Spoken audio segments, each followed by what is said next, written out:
Hello and welcome to the Season 3 premiere of the CFA Society San Francisco podcast, where we interview and discuss current topics with leading members of the Bay Area investment community. This week, Tanya Subatang, Senior Membership Manager with CFA Society San Francisco, sits down with Octavio Sandoval, Director of Investments at Illumen Capital. Listen in as they discuss alternative investing and the impact of diversity, equity, and inclusion. Good morning, Octavio. How are you today? I'm doing well. How about yourself? I'm good. How's the summer been treating you? I can't complain, but the recent heat wave is, let's just say I'm over it. Yeah, I don't think anyone dissuades from you because it's been a torture, but I'm glad to have you back. You had traveled to Europe not too long ago, so welcome back to the States. It's good to be back. So I always love to ask this question because I think it kind of sets you and our listeners to kind of understand exactly what you do and where you come from, right? So you're currently the Director of Investment at Illumen Capital. And for those who may not be familiar with Illumen Capital, can you share with us more about the company and what your role entails? Sure. For those who are not familiar with Illumen Capital, it was founded by my boss, Darren Donston, in 2019. And Illumen Capital tries to address capital allocation decisions and how they're being done today. The impetus for why Illumen exists is very simple. If you look at all the assets being managed throughout the world, 98.3% of those assets happen to be managed by a homogeneous group of folks, meaning that there's not enough women having access to that capital, meaning that not enough diversity at the top. And so here at Illumen Capital, we in particularly focus on working with fund managers and putting them through a bias reduction program so that they could become better decision makers by being more inclusive, which in theory we hope would lead to alpha generation. Wow, that's quite impressive and very timely, I would say, given the temperature of the world and the industry and all the changes that's happening. I'm curious to get your opinion, but why do you think it's important for companies like Illumen Capital to exist? Yes.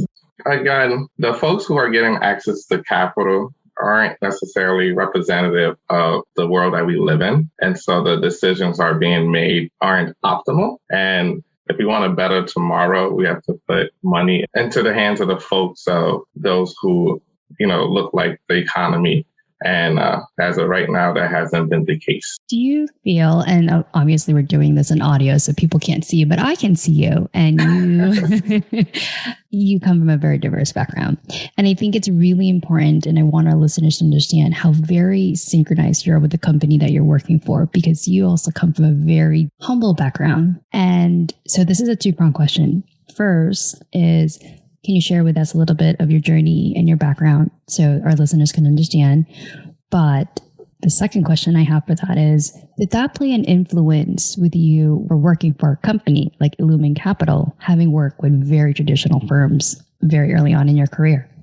Yes. My background is unique to the asset management space. I was born and raised in the South Bronx, so I had humble beginnings. To put things in perspective, my parents are immigrants. My mom immigrated from Guatemala, and my father immigrated to the U.S. from Honduras in hope of starting a family and put them in a position to, have a successful family. And I grew up watching my parents work multiple jobs to make ends meet.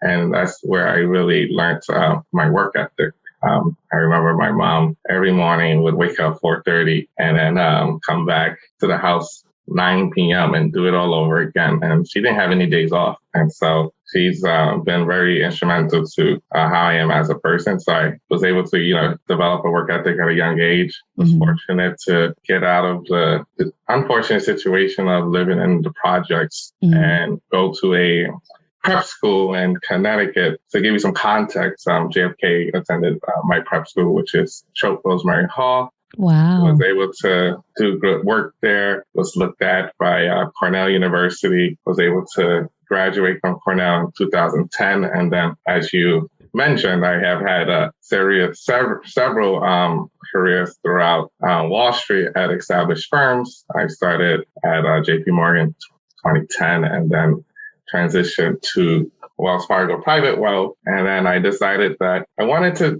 pursue an MBA. I wanted to do more. And at my MBA program, which was at MIT Sloan, I was able to really learn about impact investing. I was able to pass my CFA Level 3 exam. So I'm very excited about that. And I realized, with the CFA charter that I should probably consider investing. And that's when I really reached out to a lot of institutional investors, and I was fortunate to get an offer to join MassMutual. And at MassMutual, I was the director of alternative investments. And I will say that at MassMutual is where I learned how to become an institutional investor. MassMutual, for those who don't know, is a life insurance company, but they managed roughly $300 billion when I was there. Wow. And I was responsible for putting a portion of that capital to work into the alternative investment space, whether that's private equity, private credit, structured credit, and a lot of niche strategies in the private markets. And so I was fortunate to, be at MassMutual for 4 years. I think the highlight at MassMutual was in 2020 when I was awarded a mandate to not only invest capital into emerging fund managers who are diverse, but also invest in BIPOC-led startups. I exhausted that budget in 2021, and MassMutual wanted to just wait and see how the portfolio would shape out. And that's the time I used to test the market because I felt like I really enjoyed what I did and I wanted to continue. And I was, very young and hungry. And so I decided to test the market, and I was fortunate to meet Darren Dotson and apply for the director of investments role at Illumen Capital. And so this is the first time I have ever had a boss who is Black. For those who can't see me right now, I'm Black, and I've been at probably, including internships, 10 firms at least. And this is the first time I have had a Black boss. And so it's, refreshing to have that. And we know that there are challenges of running a fund as a, historically overlooked person. So I'm excited to be here to discuss that. Yeah, that's impressive. If we just kind of go back a little bit to what you were saying, you have your CFA. Those exams are no joke. No joke. You have your CFA designation, your KIA designation. You went to Cornell University. You got your MBA from MIT. That's quite impressive. You should be very proud of yourself. And I'm curious, you went to the same prep school at JFK. I think, wow, what shoes to fill. And I'm sure your family's extremely proud of you. But looking back at it, what was some of the biggest lessons did you take away? And maybe that still kind of resonates with you at your older age. Yeah.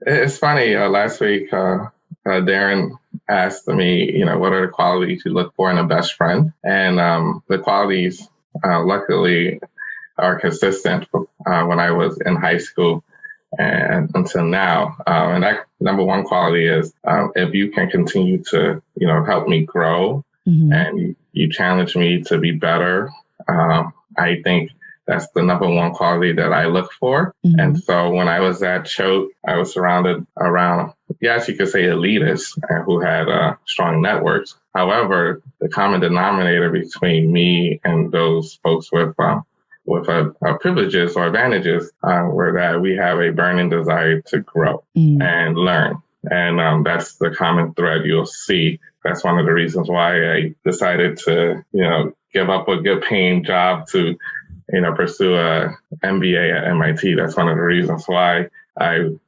wanted to, pursue the CFA program. And some people thought I was crazy at Sloan because Sloan MIT is known for a rigorous academic program. But not only that, I was studying for the CFA Level 3 exam. So a lot of folks thought I was crazy, but I just think that this story just shows how much I want to learn and grow. Now, obviously, having come from parents who are not born and raised in the US, who have English as their second language, did you always know you wanted to have a career in finance and investment? Or did you, growing up, think you wanted to be something else more traditional, like a doctor or a lawyer? Yeah, so there's some truth to the saying, you are a product of your environment. So when I was growing up, everyone wanted to be a rapper, basketball player, whatever you saw on TV, which was, stereotypical. And then I was fortunate to join a charter school for my middle school at KIPP Academy, Knowledge is Power program, and they opened a world of possibilities for me. I didn't think that I'd be, leaving the Bronx or New York City, broadly speaking, until I went to KIPP Academy, and they even introduced the notion of me going away for high school, and this is a little secret. I was a pretty bad student in the 5th and 6th grade. And so when I heard, there's a possibility of you going away for school, I thought I was getting sent to boot camp because I didn't know what prep schools meant. I didn't think that was possible where you That's true. Yeah, where, and it makes sense because Choate at that time cost $35,000 for, room, board, and everything you needed to have a successful 1 year at Choate. And so when I got to the application process for Choate, I obviously didn't come from the typical Choate background, and my parents couldn't even afford, let alone $3,000 a year for school. So they're not going to be able to afford $35,000. And so my mentor, David Levin, introduced me to a woman named Julie Goodyear, who runs the Icon Scholars Program. And Icon Scholars Program happens to be funded by the activist Car Icon. And so as part of this program, each year, every scholar would meet with Car Icon at his hedge fund in Midtown at the General Motors building and have a conversation with him. And so when I first met him, I was just blown away by the views of Central Park that he had. And then I was blown away that he was able to, give back to the community. And so that piqued my interest in finance in some shape or form. I thought, hey, I want to be able to be an investor like Car Icon and then give back to the community. And so that's why when I got back from my frequent visits with Car Icon, I was very hungry to find internships on Wall Street, and he was able to help me with that as well. Yeah, I mean, I've been very fortunate to be stepping in an office that overlooks Central Park, and for those who are not familiar, it's a gorgeous view and it's very inspiring and motivating. Yeah. Well, so thank you for sharing with us your background, and obviously coming from the South Bronx to where you are now, that's quite a journey. Do you feel that because of your humble background and your personal experience has influenced or impacted you on the way that you think of things and maybe the way that you might handle business decisions, especially in your current role? Yeah. It's important to stay grounded. I learned that at a very young age that, if you focus on your lane or your race, in terms of, what you're contributing to any organization or university or academic institution, I learned that just focusing on you and making sure that you grow, how far you've grown, is very important. And that's a philosophy that I continue to have today because it's easy to want to be in different situations. However, you just never know what others are going through. And, just because folks have, access to wealth doesn't mean that they're having the best lives. Mm-hmm. And I've been reminded of that constantly when I was at Choate, at Cornell, even having, careers on Wall Street. It's different when it's different when you are considering other people, experiences, and you just never know what they've gone through. And so I think the takeaway is that just stay humble, just focus on yourself because everything else is just outside noise. Mm-hmm. And I think it's the message I wanted to say here. Mm. I like that. I like that a lot. So kind of shifting a little bit, you talked a little bit about giving back in different organizations that's kind of helped you. In addition to your position as director of investments, you actually also donate a lot of your time to different organizations as well. Can you share with us what those organizations are and why you've chosen them to volunteer?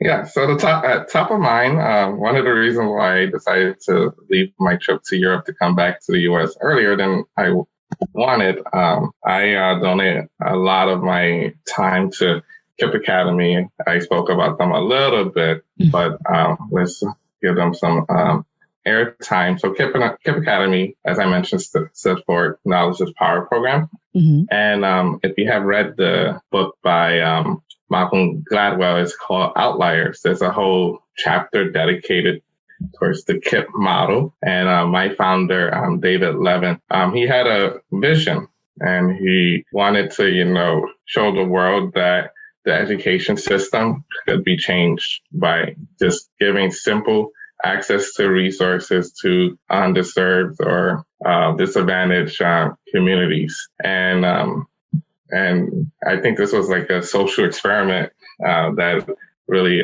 became his legacy. So what he decided to do was he went through the South Bronx looking for kids, and he was knocking on projects' doors. He was knocking on random strangers' homes looking for kids. And his goal was simple. I will take your kids, give them access to quality teachers. At that time, they tended to be teachers from Teach for America. Give them access to a world outside of the Bronx. Each year, there was a trip to, whether it was to California, to Utah, you name it. And then I will make sure they get into good high school programs so that they'll be in good position to go to a very competitive college. And so he took me, and mind you, I told you I was a pretty bad student. Middle school, I was probably averaging C's and D's. Oh, wow. But yeah, and so he took me, gave me the resources. He made learning fun, and I think the rest is history. And so I talk about this story because I wouldn't be in this position if it weren't for KIPP, right? If it weren't for KIPP, I wouldn't have gone to Choate Rosemary Hall. And so this felt like it's important for me to, share my story and give back to the community. And so tomorrow it's our KIPP Alumni Summit in Washington, D.C. Oh, and I'm privileged to be a panelist for a number of sessions for the KIPP Summit because I want to make sure that, students from disadvantaged communities have hope. And so KIPP gave me hope, and I want to return the favor. And that's one of the reasons why I continue to donate my time, whether it's speaking engagements for KIPP, whether it's being mentors to current college students who went through the KIPP programs. I just feel like it's very important for me to, give back to the community. That is amazing. And that's definitely something we need, and representation, everybody says is what everybody understands to be quite important, right? Because you need somebody to look up to. Otherwise, you don't know what doors and opportunities there are for you. Mm-hmm. I'm curious. I mean, what did your parents do and say? That is quite an opportunity. Were they, maybe dubious about it, or were they reluctant, or were they kind of like, well, okay, we go ahead? Was that a decision they left up to you? In regards to taking the opportunity with KIPP. Yeah, it was. So one thing you should know about the KIPP process when it comes to recruiting, they make students or prospective students sign a contract as well as their parents, and so I give you some principles. Yeah, I give you some principles. Making sure you're always on time to class, making sure you complete all your homework. KIPP model at that time, I would go to classes from 7 in the morning until 6 p.m. So that was in the contract. And then you had classes on the weekends. Oh, so wow. That was on the contract. And then you had summer school. And I always thought summer school was for bad students. No, it was for everyone to continue to learn. And so that was part of the contract. And so when my mom read it, she thought, "Oh, I don't need to hire, someone to babysit." I think, this is probably a good opportunity, and there's no cost for her. So, no brainer, Mom. It was a no brainer for her, and then it was the best decision that we made collectively so far. Wow, your parents would be so incredibly proud of you and everything that you've accomplished. So, good job, Mom. Definitely way to go in having her think that. That's right. That's right. So, obviously, your platform and your expertise is an alternative, and so I'm really curious on your thoughts on this. D&I, ESG, and impact investing, they're no longer buzzwords. They're more and more investors, especially the younger generations, are wanting to invest in companies that ingrain these kind of cultures and beliefs. What changes do you think that will make for the industry as a whole? Yeah, the industry is taking notice. The talent is the next generation. And if you want to keep the talent, you have to appeal to them. So the industry is changing for the better. However, the assets that are being managed throughout the world continues to be managed by, a homogenous group of folks. And so I think there needs to be more dialogue at the top around change. And, change is hard. And if you're in your 50s, managing portfolios the same way you have done for 20 to 30 years, how do you change the mindset of someone like that? And so it's very important to continue to engage with the next generation so that you could become more nimble and adapt to, and then you could adapt to the industry trends more. So I think that's what's happening. I'm seeing a lot of conversations. Mm-hmm. And now I wanted to, share a quick story. Yeah. Since I just had a business meeting in London with an asset manager that's raising $1 billion. And they already have had, commitments from sovereign wealth funds. And one of the investments that they made out of that fund or portfolio, they included in a term sheet that the next board member has to be a woman. And, wow. And I felt really good about that because this is coming from a firm that, has been historically run by, white males. Mm-hmm. And so for them to, try to, do something different. And they showed me the term sheet. And I thought they were just, trying to, sell me. But they actually showed me the term sheet. And it literally said that. And obviously there was a, time frame. I think it was three years, within 3 years. Oh, wow. But I feel like we need to see more of that and mm-hmm. to have that in legal documentation, like a, contract. I thought that was beautiful. Yeah. I think that's amazing. And I love seeing that too as well. So that's great. And I'm sure that probably made you feel great and feeling that you have in hand and kind of helping change the world in some indirect way. And yes, indirect way, yes, for sure. There's a lot that needs to be done. Yeah. I have 2 more questions before I let you go. One is, if you were to look back in your experience and maybe you're talking to a young Octavio or maybe someone like you in the South Bronx and might not be having good grades at the moment, what advice would you give them in life or in general?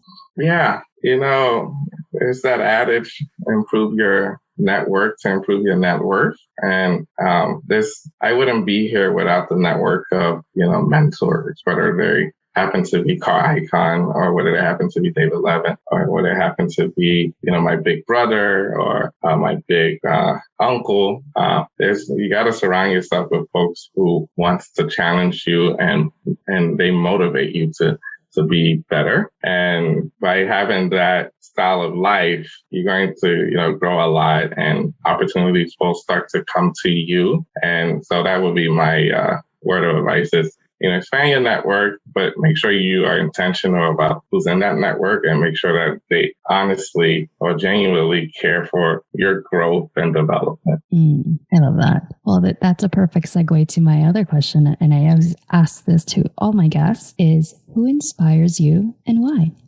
Yeah, that's a no-brainer.